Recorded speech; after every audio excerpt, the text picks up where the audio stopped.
Today we're going to be breaking down Cryowar, the next-gen blockchain multiplayer game that's targeted to be 3 minutes per match, 1 versus 1 arena brawler that's also intended to be cross-platform. Is that enough for you? Is that juicy enough for you? So if you didn't know, my name's Ryan, no autopilot YouTube channel. Pretty much my claim to fame is deep dives. And, they call me King of Tabs for a reason. My goal with this is to give you all the information you need to decide if you want to invest in this thing or not. Now, that doesn't mean I'm always right, but hopefully I steer you in the right direction. So if we look at this thing, again, multiplayer NFTs, multi-blockchain metaverse, trying to connect all the different aspects of gaming, but also plug it into cryptocurrency and blockchain. It's built on Solana, which is just like Star Atlas, which is another major game in this space. And if you kind of look at some of the history, they're really trying to get like a thematic element behind it, okay? The world was on the brink of collapse. The Solarians sacrificed their lands, resources. Like, it's just kind of a cool thematic element behind this game. Some folks don't have that, and I appreciate that. So we pull up the YouTube channel. I'm going to go ahead and give a little clip here while I'm talking. So what problem are they trying to solve? Look, some games, like Star Atlas, try and go epic. They try and go big. Super complex with like 2-3 year build out times, really complex ecosystems. But there's a lot that can change in cryptocurrency in that span of time, and so it's super risky. So Cryowar is like, look, we're going to go ahead, we're going to take a different approach. Run it back. We're going to take a different approach, okay? We're going to make it super fun, as high quality as possible, make it quick and easy, and an upgradable gamer experience. So, as things shift and change, we can go ahead and we can ebb and flow just like the market does. That's pretty cool. Now, they went ahead and they included this in their white paper. I just think this is interesting to point out. If you're looking at this from an investing standpoint, market research shows that there is $200 billion across gaming, and it's likely to go ahead and continue to grow and grow and grow. And so Cryowar is trying to snag their piece of that pie. Now, one of our first stops in breaking down projects is looking at the founding team. Because I want to see, one, if you're doxxed. So if you scam me, take all my money, I know who to look for, okay? The other part of this is I want to see you have blockchain experience, or at least gaming experience if you're launching a game. And here, they kind of got that covered. So we have Nikolai, who's been in marketing for a while, has also in his free time designed some indie games. We have Marion, who's the chief financial officer. We have a chief design officer with 9 years of experience on big IPs like MotoGP. So overall, their group seems relatively run-of-the-mill when you look at these GameFi projects, right? Typically, you have people who have a passion for crypto, a passion for gaming, maybe some business experience. They wrap it all up in a nice bow and try and get a project off the ground. So next stop we look at is social media. All right, and the reason for this is if a project's going to go ahead and take off, they need to have a community behind them. They need to have a community behind them that actually cares about the project and is out there pumping the damn thing. Now, it looks like for Cryowar, the Reddit in particular is a little light at only 130 members. So if you're playing Cryowar, if you're part of the beta, if you're part of their social media, I highly advise you go ahead and you lend them a hand and try and spread the word. Now we switch over to Twitter, 180,000 followers, which is quite a bit, and they do tweet very, very regularly. They also have a Medium page that's updated pretty consistently as well. Now, I did go ahead and I tried to pull them up on Lunar Crush, which is like a social sentiment scoring system, and it didn't show up. And that's likely because the game is still in beta, closed beta, as of this video. Now, we did go ahead and we pulled them up on DApp Radar, which is kind of another tool to go ahead and research projects. And again, they're not on here either because they're also in beta. But we do see some of their competitors in the space. Star Atlas, which we've mentioned on this video a couple times. And then finally, kind of rounding out social media, they do have 2,000 subscribers on their YouTube channel, which, hey, we finally found a GameFi project that has less subscribers than me. Nice. Nice. Now, last kind of turn on this, we went ahead and we looked at play to earn, and it currently shows that Cryowar in the total play to earn ecosystem is currently ranked as 425th. Now, again, if you're in this for the money, you're trying to make some money on this thing. If you're talking about just the token appreciation itself, we like to play the game of what if. All right, if Cryowar went ahead and hit the market cap of Axie Infinity, you're looking at 11x on whatever your investment is right now in the project. Now, we look at some potential things to look forward to, potential milestones and growth levers. First is the launch of the open beta. That's coming here in Q1. In addition to that, they went ahead and they talked about single-sided staking, the ability to go ahead and settle NFTs in the metaverse, and as we mentioned, that beta testing, and continue to add partnerships that help this project go ahead and get off the ground. Now, one other potential growth mechanism for this thing is burns. So in the white paper, they go ahead and they talk about how there's several mechanisms to go ahead and take transactions that happen within their protocol and go ahead and burn them. So fees from marketplace, 30% of those tokens are going to be burnt. Profits from NFT war tournaments, 30% of those tokens are going to be burnt.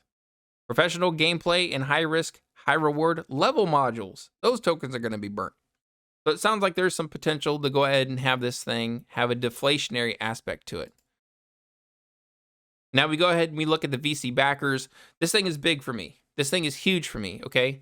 Because Alameda Research or Animica Brands, if they're going to go ahead and sign on Cryowar, give them a check for like $1 million or something like that. They do so much due diligence into these projects. They look into the founder. Have they had successful opportunities to raise cash in the past? Have they launched projects that have went ahead and gained users and gained adoption? And it doesn't mean it's going to for sure go ahead and be a success. But for you and I who don't have access to all that detailed information, seeing these brands on here is like a badge of honor. Like it's a signal of trust.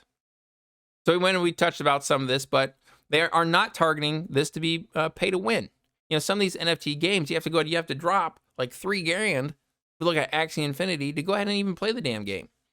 And that's not what they're targeting here. That's not what they're targeting here. They're targeting quick, easy, 3-minute games that are super short, super addictive, really fun, free to start, and then hopefully get their little hook in you, so you get addicted to the game and you stay and you stick around. Now, what else we got? Now, we did mention this. It is built on Solana. So one of the concerns with the Solana blockchain is how centralized it is. But I would tell you this, you know, for the typical gamer, they don't care. Like, if they see the game and the game's fun, that's all they worry about. Is it easy to get started? Is it fun to play? So I'm not too worried about that. Now we look at the token itself. CWAR, CWAR is the token name. Utility for it, staking to earn yield. If you do stake, you gain access to NFT airdrops. You're able to use it in governance, buy NFTs, buy cosmetics, a bunch of other stuff. There's that single-sided staking we just mentioned. Now, they did have an IDO.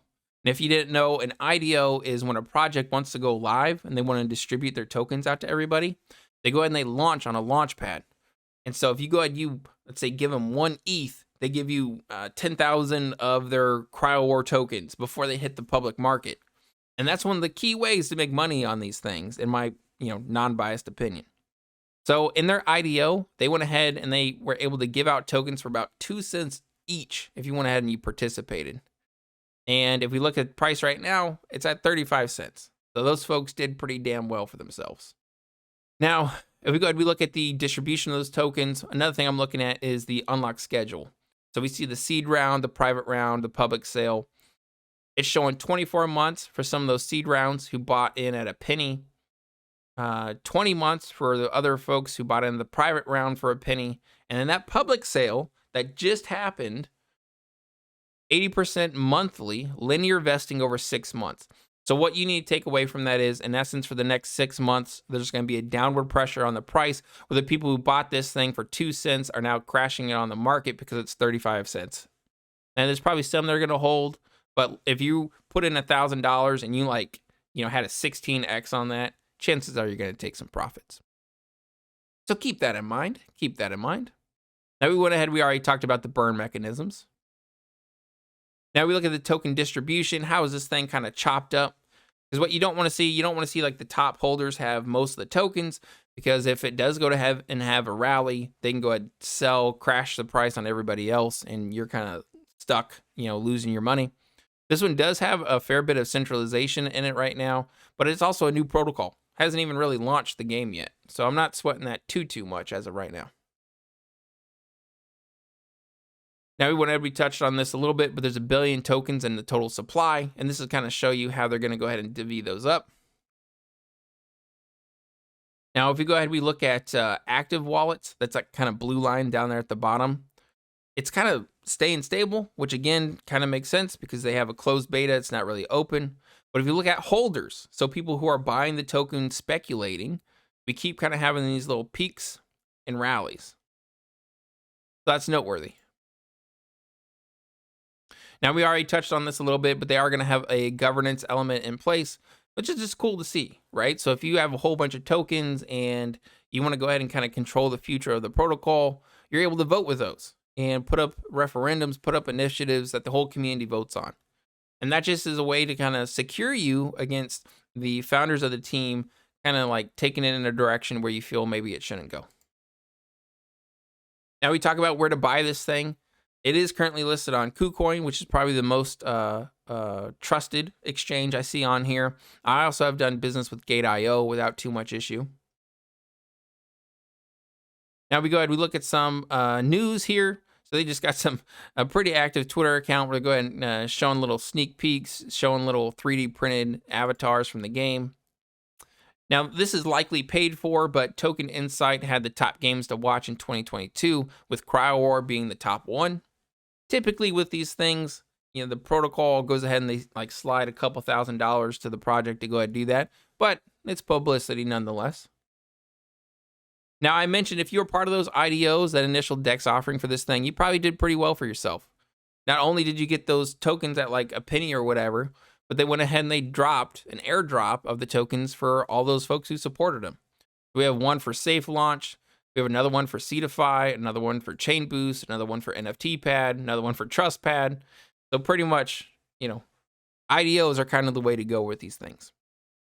Now, on November 17th, and I haven't seen this mentioned anywhere else, but they did go ahead and they signed up with Keepy Interactive. I may have butchered that, but take it in stride.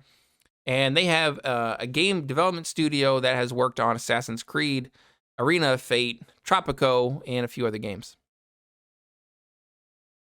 Now, this also is just kind of interesting for me from a financial standpoint, but they did have Mechanism Capital back in November 12th go ahead and give them some seed round funding.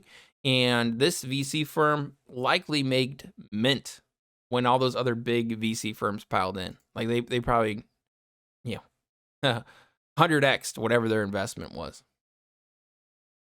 So we go ahead and wrap this up. They also went ahead and they had a partnership with Polygon Matic, which I don't think I have that link pulled up. And they actually went ahead and they got a little bit of a investment from Polygon also to go ahead and get this game off the ground. Now we look at roadmap. So this is kind of where we are here right now in 2022. So they're going to launch that public beta. They've talked about NFT land sales, which are upcoming, the ability to stake, new game characters, new partnerships. They mentioned additional token burns, which I'm assuming is probably due to people actually using the protocol, trading, and them taking those fees and then burning a percentage of them. But yeah, a ton kind of on that roadmap right there. Now, I do think this is worth calling out. As you go ahead, you look at these GameFi projects, there's just so many of them. There's so many of them. I try and cover as many of them as I can on the channel, and sometimes it's a little bit challenging to get them all. But there was this article that came out, and in essence, just talked about the lifespan of these games, okay? For those hyper casual games, lifespan can be as short as 1 to 5 weeks. 1 to 5 weeks. And so I think it's just fair to ask the question of how will this thing stand out amongst all the other games that are fighting for this same crypto/gamer population? And I don't know if I have an answer to that, but I just think it's interesting to ask.